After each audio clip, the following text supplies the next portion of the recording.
हरिओम।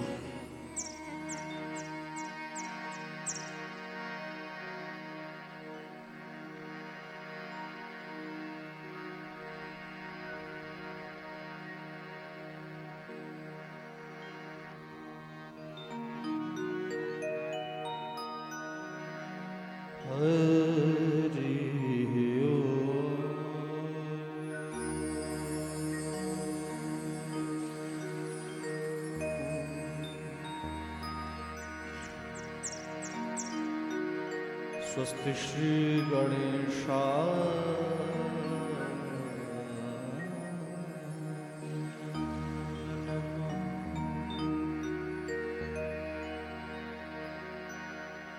श्री गुरु चरण कमले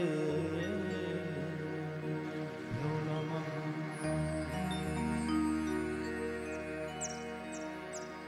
नमः परमहंसाय स्वादित चरण कमल चिन्मकरन्दाय। भक्त जनमानस निवासाय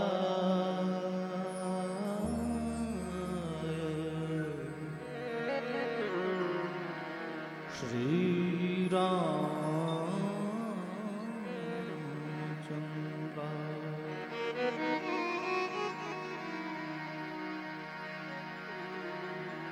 ध्येयं सदा परिभवग्नमभीष्टदोहम्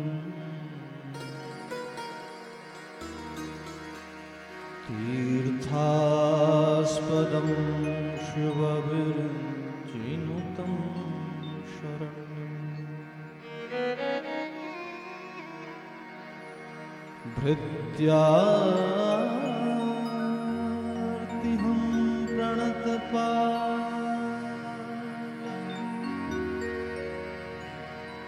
भवाब्धिपोतम् वन्दे महापुरुष ते चरणारविन्दम्।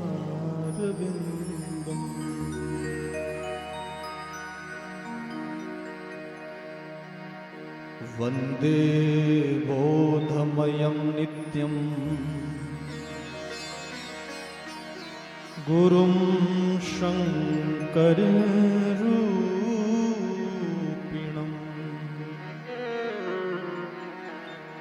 यमाश्रितो हि वक्रोऽपि चन्द्रः सर्वत्र वन्द्यते।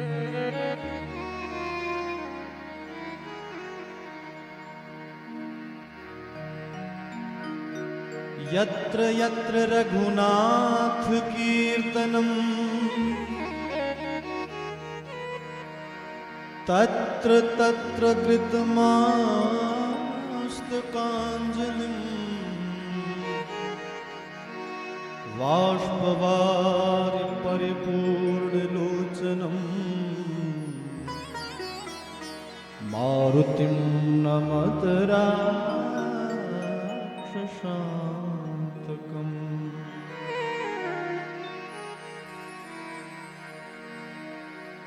भक्ति भक्त भगवंत गुरु चतुर नाम बपुए इनके पगवंदन किए नाशत विघ्न हरे।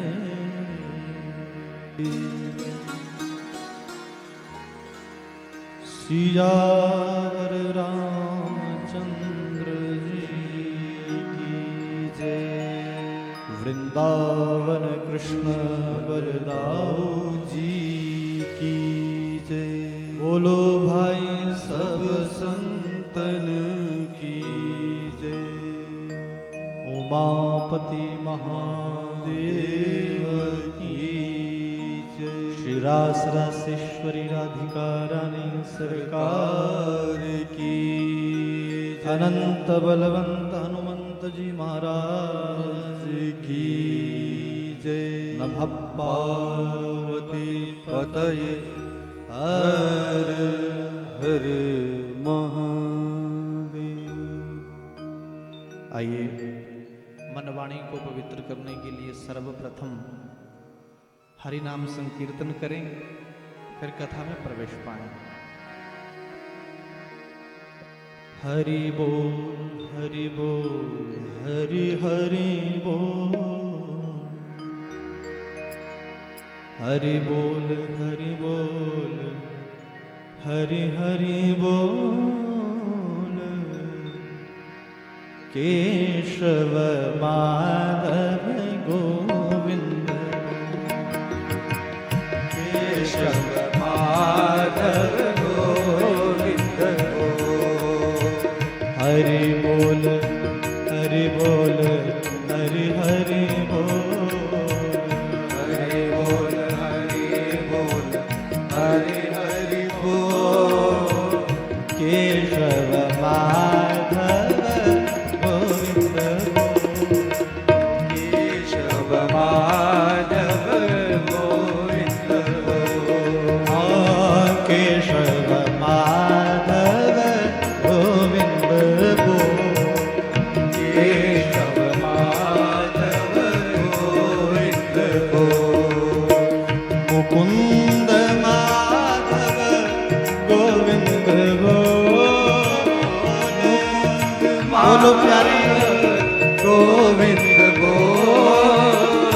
केशव माधव गोविंद बोल, केशव माधव गोविंद बोल।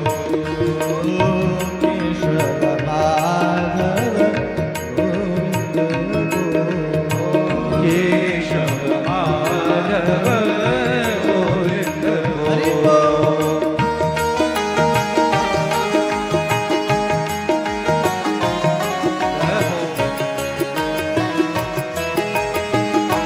भाव से गाओ, हरि नाम संकीर्तन गाओ। कलौ केशव कीर्तना, कलयुग में नाम की महिमा है। हरि बोल।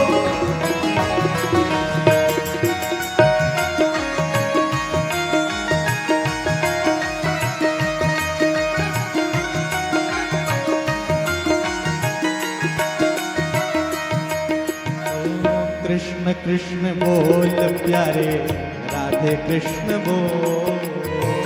कृष्ण कृष्ण बोल प्यारे, राधे कृष्ण बोल।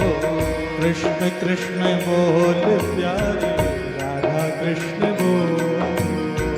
कृष्ण कृष्ण बोल प्यारे, राधे कृष्ण बोल। हरि बोल हरि बोल हरि हरि बोल, हरि बोल हरि बोल हरि हरि बोल। मुकुंद माधव गोविंद बोल, बोलो प्यारे गोविंद बोल।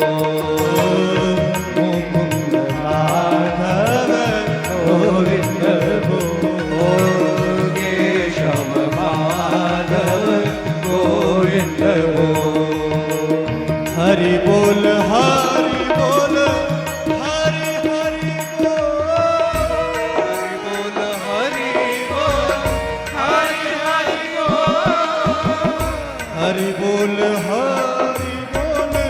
हरि हरि बोल, हरि बोल हरि बोल हरि हरि बोल। मुकुंद माधव गोविंद बोल, मुकुंद माधव गोविंद बोल। मुकुंद माधव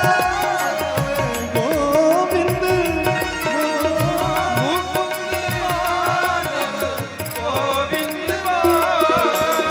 हरि बोल हरि बोल हरि हरि बोल, हरि बोल हरि बोल हरि हरि बोल।